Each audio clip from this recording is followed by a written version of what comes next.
tecido epitelial, tecido conjuntivo, tecido muscular e tecido nervoso. Esses são os 4 principais tipos de tecidos que formam todo o nosso corpo. É claro que nós temos outros tecidos que são derivações desses 4 principais tipos, mas na verdade todos eles descendem de 3 tecidos embrionários.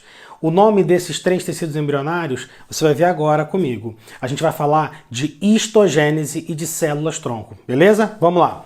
Olha só, eu coloquei aqui no quadro o início da formação de qualquer organismo da nossa espécie e até de outras espécies também, que é o seguinte: quando um espermatozoide ele fecunda um óvulo, a gente tem a formação de uma célula-ovo, ou também chamada de zigoto. Essa é a primeira célula que vai dar origem a todo o organismo do indivíduo. É sempre assim que acontece o início da formação dos indivíduos. É muito claro, é muito fácil da gente perceber que essa célula ela tem que ter a capacidade de se multiplicar muitas vezes para que forme o corpo de um indivíduo completo e, além disso, que ela tenha a capacidade de se diferenciar. Esse é o ponto que eu quero focar na aula de hoje. É o ponto da diferenciação. Como que uma célula consegue fazer para ficar diferente? Porque no corpo de um indivíduo adulto existem células altamente especializadas, como neurônios, que formam o tecido nervoso, que eu citei ainda agora. Existem células muito especializadas que formam os músculos e também a gente tem as células epiteliais, por exemplo, que são células que se multiplicam bastante com um certo grau de especialização. Ou seja, essa célula ela vai ter que, de alguma forma, passar por um processo de modificação. É isso que é essa diferenciação. Então vamos lá, vamos entender como é que funciona esse processo aqui. Uma célula ela vai se dividir em 2, formando o que a gente chama de blastômeros. Tem que saber esse nome? Sim, vai ter que saber esse nome. Aí os blastômeros, eles continuam se multiplicando. E isso vai até umas 16 células, mais ou menos. Até que chega um ponto em que a nossa estrutura, nosso organismo, né, que está se formando, ele fica de um formato que é um emaranhado de células, um bolo de células. Esse bolo de células a gente chama de mórula. A pessoa que viu isso aqui a primeira vez entendeu, acreditou que parecia muito com uma amora. Lembra a frutinha amora, cheia de gominhos? Então, aí ele deu o nome de mórula. A mórula é um dos estágios que a gente alcança durante o desenvolvimento. Depois que a mórula é formada, essa mórula continua o seu processo de multiplicação e aí a gente tem a formação de uma região interna dessa mórula oca. A gente tem o acúmulo de células um pouco mais periféricas e a gente tem a formação dessa estrutura que você está vendo aqui, ó, a blástula. Então, depois da mórula, a gente vem aqui para essa fase de blástula. Aqui eu peguei uma blástula e abri ela ao meio para que você pudesse ver. Então, em algum momento, você foi um bolo de células que formava uma espécie de bolinha de frescobol. Eu gosto muito desse exemplo, dessa comparação. Frescobol é aquele esporte que se joga na praia, sabe? E a bolinha do frescobol, ela tem um buraco vazio dentro. Ela é formada por uma camadazinha de borracha, inclusive você consegue até apertar ela se tiver um pouquinho de força nas mãos. É muito usada para fazer fisioterapia, por exemplo. A blástula lembra muito isso. Um espaço interno, ok? Um espaço interno, a chamada de blastocele, a cavidade interna, e do lado de fora um conjunto de células. Bom, nesse ponto a gente tem um momento muito importante da evolução dos seres.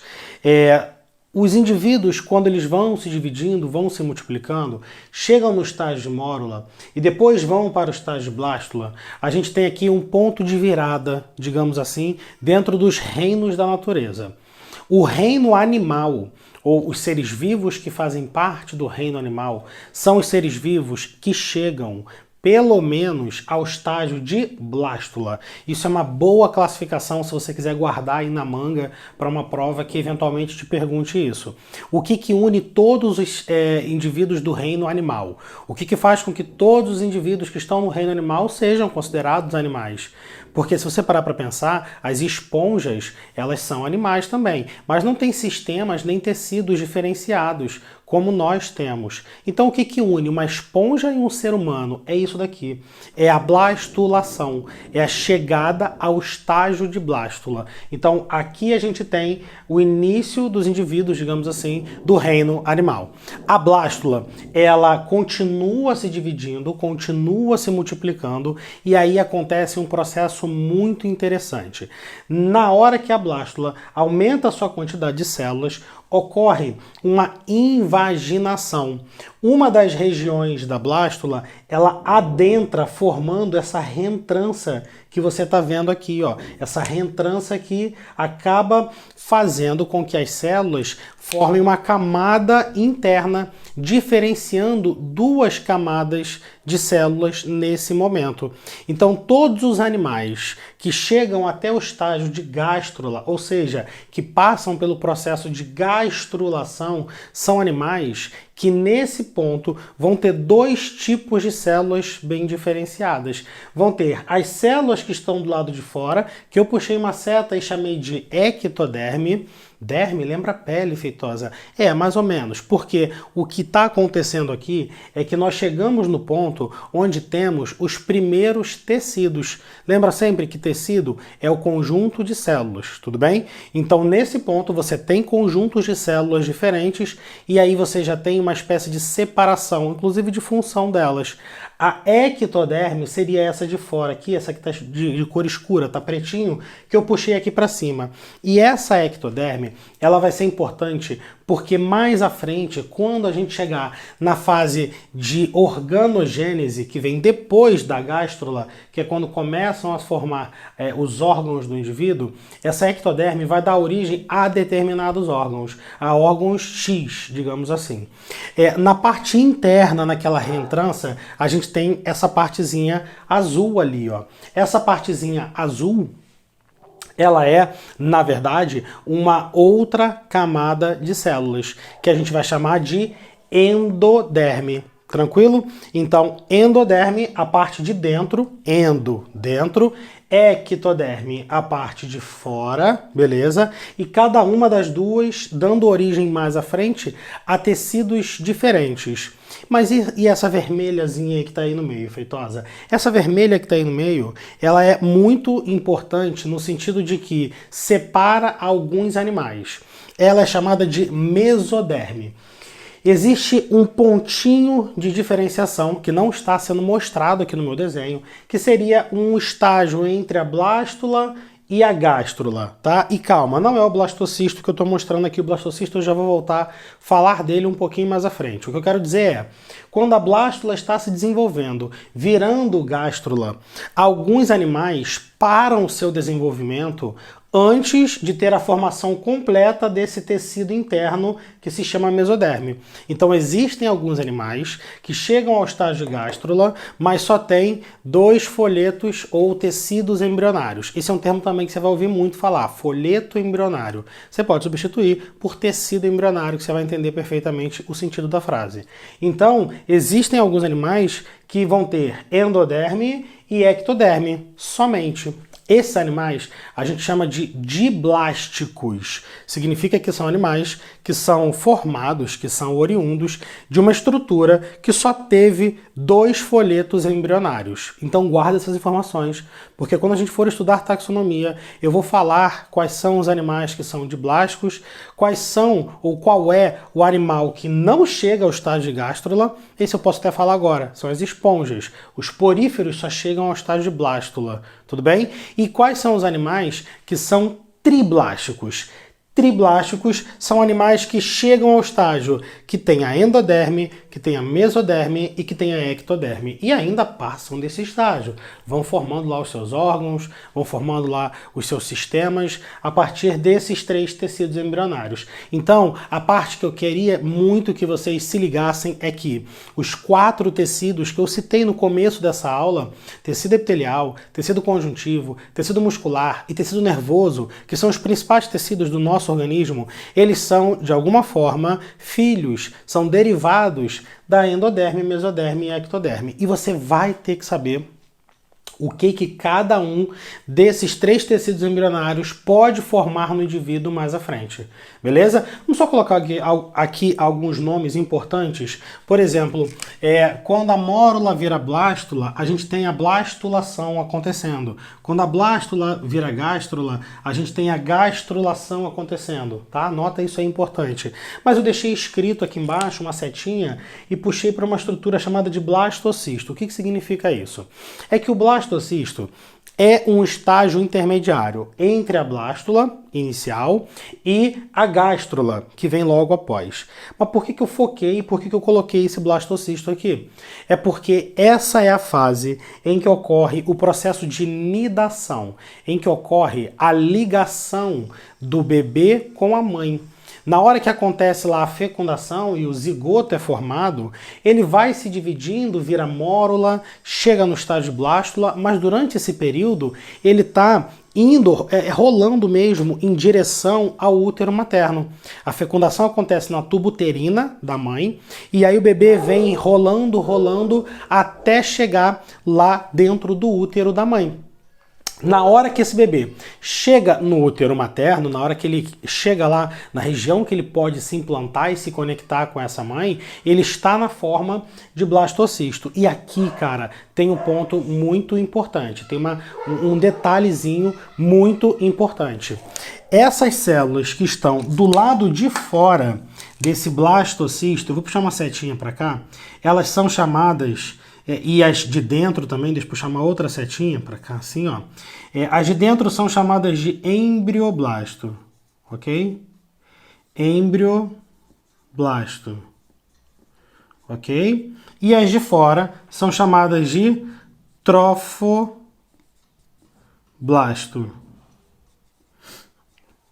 Tranquilo?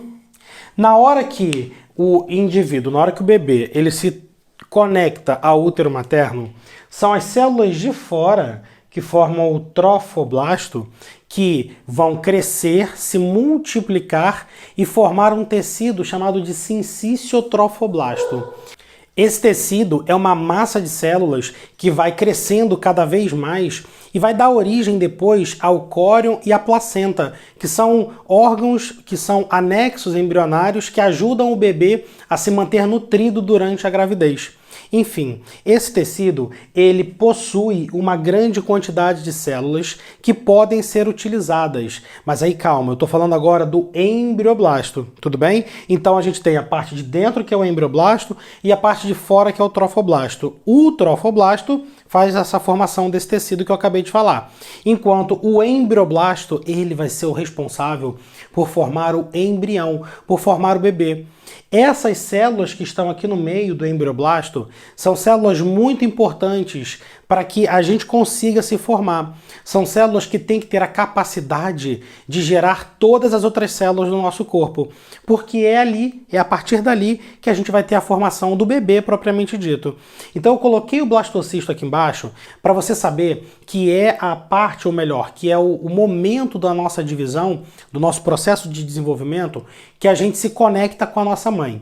E segundo, para você saber, desculpa, que o embrioblasto, que é essa parte que fica aqui no meio, ela vai formar o bebê e ali dentro a gente encontra uma grande quantidade do que a gente chama de células tronco. E esse é o segundo ponto da aula de hoje. O que são essas células tronco? Como é que elas funcionam? Para que elas servem? Mas antes de eu chegar nas células tronco, eu quero dar uma olhada com vocês em quais tecidos que vão ser formados a partir de cada um dos tecidos embrionários que a gente citou aqui. Beleza? Já está escrito aqui no quadro. Olha, a ectoderme é o tecido embrionário que tem a capacidade de formar todos os nossos tecidos mais externos do corpo. Então, por exemplo, a córnea do nosso olho, o cristalino do nosso olho, tudo isso é formado a partir da ectoderme. Até coloquei aqui. Mas a epiderme também, que é um tecido epitelial mais externo, também é formado a partir da nossa ectoderme. O esmalte dos dentes, as glândulas exócrinas que a gente tem, que são as glândulas sudoríparas, que são as glândulas mamárias, as glândulas lacrimais, elas são formadas a partir da ectoderme. A gente vai ter um bônus dessa aula aqui, que é a aula de glândulas exócrinas, que depois você vai poder acessar logo assim que acabar aqui, beleza? Bom, o sistema nervoso do nosso organismo, esse é um ponto interessante, também é formado pela ectoderme. Isso aqui costuma cair bastante em prova, porque você tende a achar que o sistema nervoso, como ele não está para fora do seu corpo, ele está dentro, ele seja formado a partir da endo ou da meso até. Mas isso é um erro, tá? É um erro de dedução. Na verdade, o sistema nervoso ele é formado a partir daquela invaginação, ou melhor, de uma invaginação da ectoderme. Chega num ponto que a gástrula ela vai dar origem à neurula. Eu não desenhei aqui porque a nossa aula não é de embriologia completa, é só de histogênese de formação de tecidos. Mas quando acontece a formação da neurula, a gente tem uma parte dessa ectoderme aqui de cima sofrendo um achatamento. Esse achatamento dá origem posteriormente ao sistema nervoso. Então, toda a parte do nosso sistema nervoso vem da ectoderme. Então, guarda isso, anota isso. A mesoderme, que é a parte aqui do meio, inclusive meso por conta de meio, a gente tem os tecidos conjuntivos sendo formados. E tecido conjuntivo, cara, entenda como tecido conjuntivo. O tecido conjuntivo propriamente dito, o tecido adiposo, o tecido cartilaginoso, tudo bem? Tecido ósseo, tudo isso é tecido conjuntivo. Então, você vai precisar aqui saber quais são eles e a gente vai ter também a nossa aula de tecido epitelial e tecido conjuntivo posteriormente a essa. Ossos e cartilagens são também formados pela mesoderme, né? Acabei de falar aqui. Músculos lisos e esqueléticos, toda a musculatura do seu corpo formada por tecidos mesodérmicos. Rins, bexiga, gônadas, ou seja, a maior parte dos órgãos internos. Órgãos genitais também formados por mesoderme. Agora, o que ficou para endoderme? Para endoderme ficou principalmente, olha só essa palavra, os revestimentos. Como assim, Feitosa, os revestimentos? Esses órgãos todos, eles precisam de um tecido interno revestindo eles. E esse tecido interno, normalmente, ele é originário da endoderme. Então, o revestimento do tubo digestório, o revestimento do sistema respiratório, o revestimento dos vasos sanguíneos, ok? O fígado, o pâncreas, o timo e as paratireoides também são formados pela endoderme. Tem que gravar tudo isso? É bom você saber uma grande parte de órgãos e tecidos adultos que são formados a partir deles. Mas é bom você também entender a ideia. Se você parar para perceber, aqui a gente tem musculaturas e tecidos conjuntivos. Então é aquela parte mais do meio do seu corpo, digamos assim. A parte mais externa aqui e aqui a parte mais interna. Tudo bem? Beleza? Então, sabendo disso, dá para a gente passar para a segunda parte da aula de hoje, que são as células-tronco.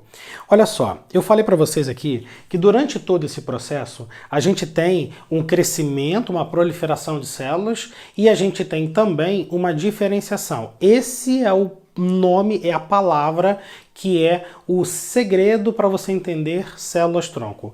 O que é diferenciação? Como é que funciona isso? Tá? O que é esse processo? Olha só, essa célula, como eu disse, o zigoto, e aquelas células que estão dentro do blastocisto, que formam o embrioblasto, são células especiais que são possíveis de sofrer modificações. Essas células, elas têm dentro do seu material genético a possibilidade de que qualquer área desse material genético fique ativa. Calma, tô confundindo um pouco vocês, mas eu vou desconfundir. Dentro de todas as células do seu corpo, você tem o mesmo material genético, tá? O mesmo DNA. Mas, numa célula do coração, numa célula muscular do coração, você não tem todo o DNA ativo, fazendo proteínas e, de fato, funcionando como poderia. E isso é muito bom, porque dessa forma, essa célula ela só produz as proteínas que são capazes ou que são importantes para a célula muscular cardíaca. Isso é o que diferencia uma célula da outra do nosso corpo, Tá? Uma célula nervosa de uma célula muscular, de uma célula, enfim, cartilaginosa, elas são diferentes porque as áreas do material genético delas que estão ativas são diferentes. Só que existe um comando para que a gente possa ter essa diferenciação, voltei para a palavra, essa diferenciação de áreas do DNA ativas. E esse comando ainda não é muito bem entendido pela ciência. A gente não sabe direito o que é que faz com que uma célula daqui de dentro do embrioblasto vá dar origem a uma célula X e outra célula vá dar origem a uma célula Y. A gente não sabe direito ainda, mas a gente sabe como funciona em termos.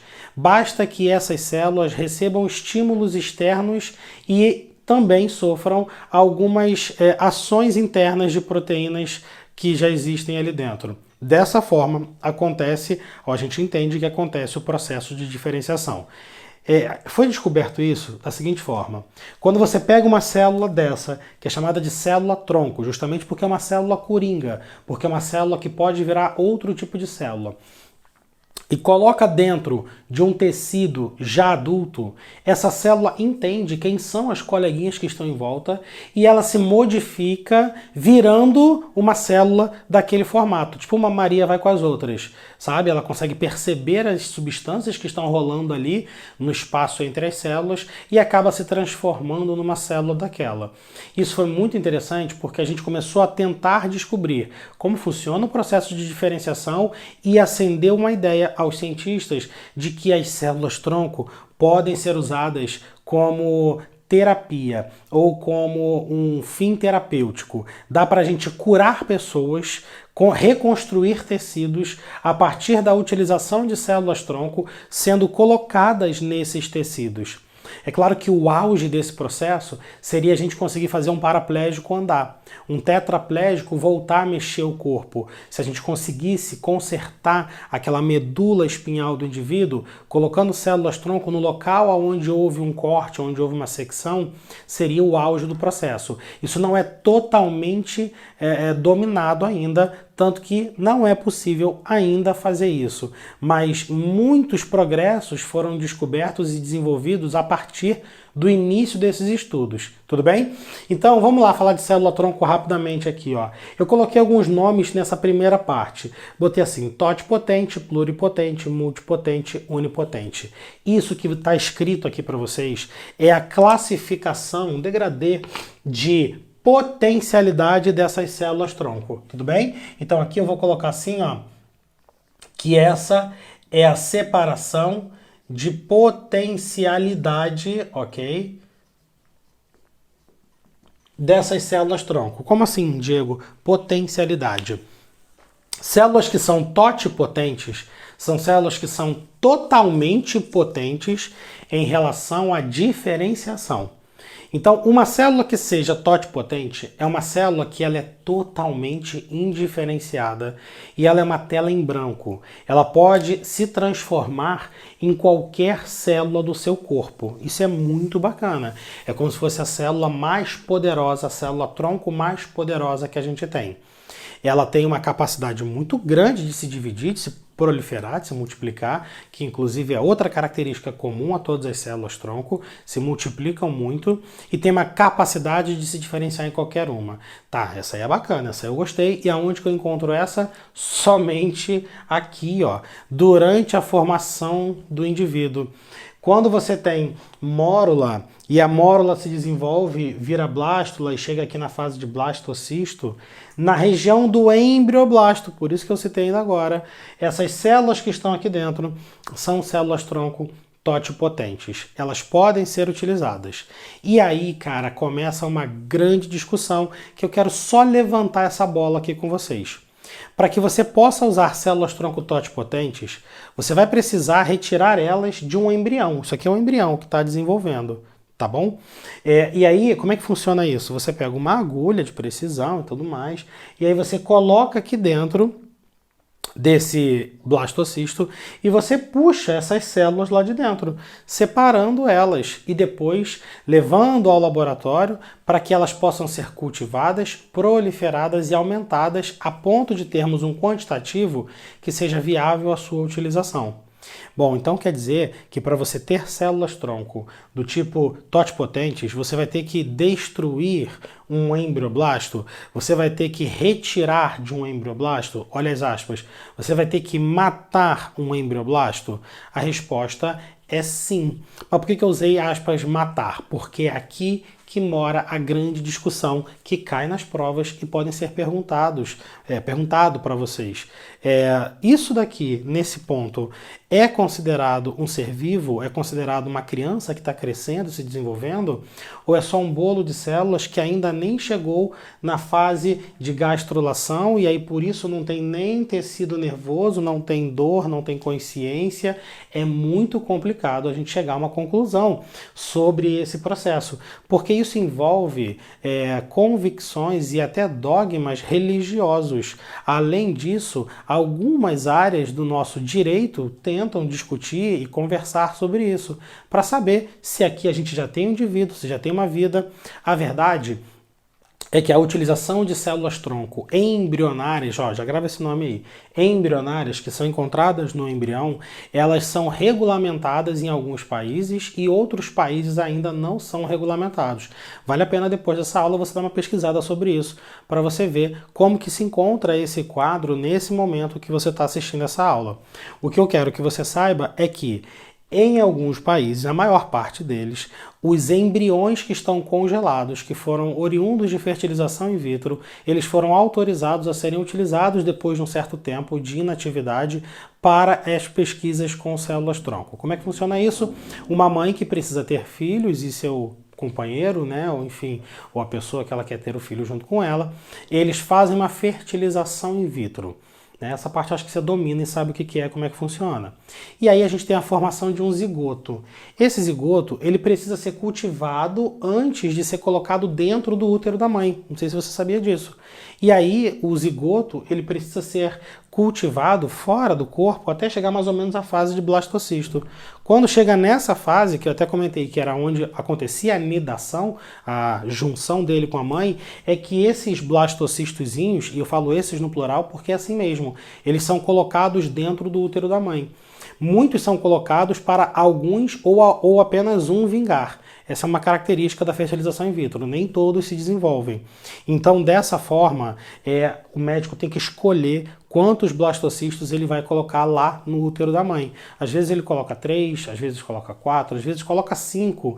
E aqui é uma coisa muito louca, porque pode acontecer de nenhum vingar, pode acontecer de um vingar e aquela mãe e aquele pai vão ter uma criança, e pode acontecer dos 5 vingarem. E aí eles vão ter quíntuplos. Então é possível, é mais comum que aconteça uma gravidez gemelar quando você tem uma fertilização in vitro. Bom, só que são muitos fecundados, tudo bem? Durante esse processo. E muitos não são colocados. Vamos supor que a mãe ela tenha fecundado junto lá do pai 10 zigotos que chegaram a blastocistos. E aí ela usou 5, como eu citei no exemplo. Os outros 5 ficam congelados em nitrogênio líquido no laboratório que fez esse processo.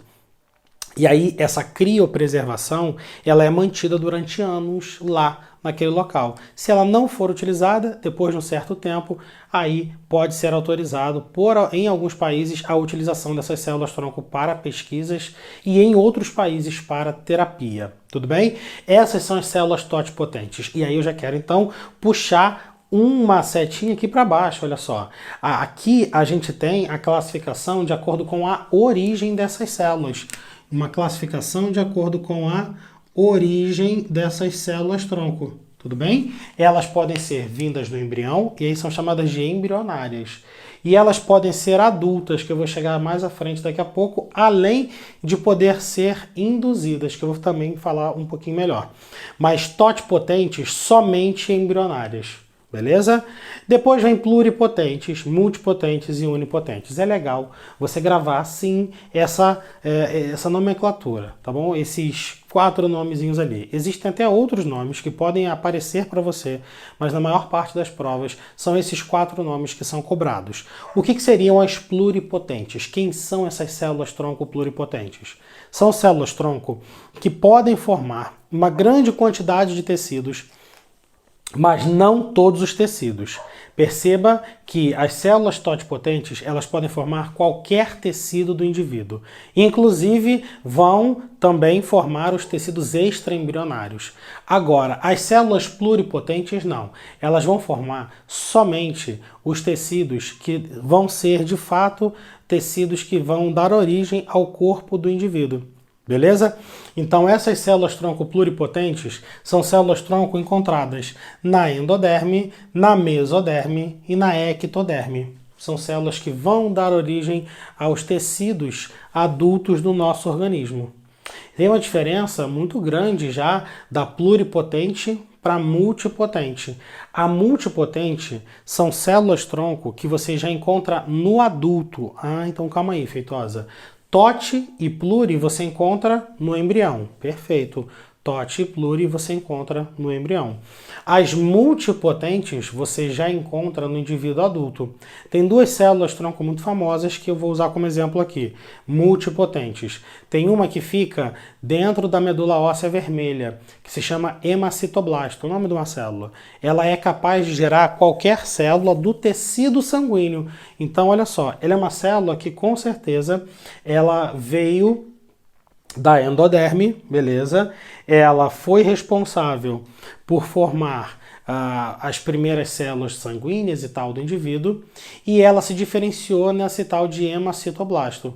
Dessa forma, ela é encontrada ainda no indivíduo adulto para que ao longo do crescimento desse indivíduo ela possa ir se multiplicando, ela possa ir transformando-se em leucócitos, em hemácias, e aí por conta disso, por ser capaz de formar várias células do mesmo tecido, a gente chama ela de multipotente. Então esse é o conceito de multipotente. Pode formar células variadas, mas todas elas de um mesmo tecido. Vou subir um pouquinho para a gente voltar aqui, ó, pluripotente, para fazer a comparação. São células-tronco que podem formar várias células de vários tecidos diferentes.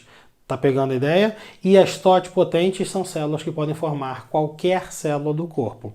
E quem são as unipotentes? As unipotentes são células que são encontradas num tecido específico e são capazes de gerar somente um tipo de célula. Beleza? Se o hemacitoblasto, que eu citei para vocês, era uma célula que podia formar leucócito, podia formar hemácia, podia dar origem às plaquetas posteriormente também, que são fragmentos. As unipotentes não. São células que podem gerar apenas outras. E aí tem um exemplo também bem didático, que é o exemplo do osteoblasto. O osteoblasto é uma célula que é encontrada no osso e tem a função lá de fazer a calcificação óssea. Mas essa célula, o osteoblasto, ela pode dar origem ao osteócito. Ela dá origem de fato ao osteócito quando ela vai ficando mais velha, mais adulta. Então, como ela é uma célula que dá origem a apenas a um tipo só dentro de um tecido, a gente chama de unipotente. Então, essas duas de cima, embrionárias. Essas duas de baixo são adultas, células-tronco adultas. As mais fáceis de você utilizar, claro que são as adultas, pelo motivo de você ter facilidade de encontrá-las. Agora, recentemente, coisa de uns 5, 6, 7 anos para cá, houve o descobrimento, o desenvolvimento de uma técnica que induz células adultas a virarem células-tronco. E esse é um mega conhecimento, é uma mega descoberta, porque você consegue, a partir de uma célula que é adulta, de um tecido, e que tem em abundância dentro do corpo de alguém, fazer com que ela se transforme, se retransforme num processo de célula-tronco, ou melhor, num processo de desdiferenciação. Esse processo, ele é comum, ele acontece de fato em plantas. Plantas fazem desdiferenciação. Plantas, inclusive, que só chegam até o estágio de mórula, tá? Uma curiosidade aí para você. Então, o que foi descoberto é que era possível, através da indução de determinados genes da nossa célula, e inclusive usa-se vírus para isso. Usa-se vírus como veículo para levar determinadas substâncias e determinados genes até o interior de células, e através dessa engenharia genética a gente consegue desligar e ligar regiões do material genético que fazem com que essas células voltem a ser células-tronco. E aí são células-tronco induzidas, que a gente chama, beleza? Então são 3 origens diferentes, bem bacana de você saber. E aí, para finalizar, tem 2 conceitos importantes, que é autóloga ou heteróloga, que você vai encontrar principalmente quando ler questões sobre células-tronco que estão sendo usadas para determinada função dentro da medicina. Como é que é isso? Auto significa próprio e hétero diferente. Autóloga é aquela célula-tronco sua, a própria célula-tronco do seu corpo vai ser utilizada em você. E heteróloga é uma célula-tronco diferente do seu corpo. É sempre melhor usar uma célula-tronco autóloga, porque você dessa forma consegue evitar o processo de rejeição. As proteínas da membrana da célula, do complexo que a gente chama de complexo MHC, elas são semelhantes. Então, por conta disso, qualquer terapia que você eventualmente venha fazer não vai gerar nenhum problema grave para o indivíduo de rejeição. Enquanto as heterólogas são células que vêm de outro indivíduo e pode sim trazer um processo de rejeição. Tudo bem? Então, a autóloga, ela pode ser tanto adulta quanto embrionária, mas desde que seja do próprio indivíduo. E heteróloga, a mesma coisa, desde que seja de outro indivíduo. Beleza? Bom, espero que vocês tenham aproveitado essa aula. Se você gostou, dá o seu curtir aqui, deixa o seu joinha, deixa um comentário lá embaixo também com qual assunto que você gostaria que eu falasse aqui para vocês numa aula completa como essa, além de se inscrever no canal. A gente tem, logo na sequência, você pode assistir a aula de tecido epitelial e tecido conjuntivo, que é justamente a continuação desse processo. Depois que você sabe como é que funciona as células-tronco, é legal você saber também como é que os primeiros tecidos são formados no nosso corpo. Até a próxima, tira o seu print e eu te encontro na próxima aula. Valeu!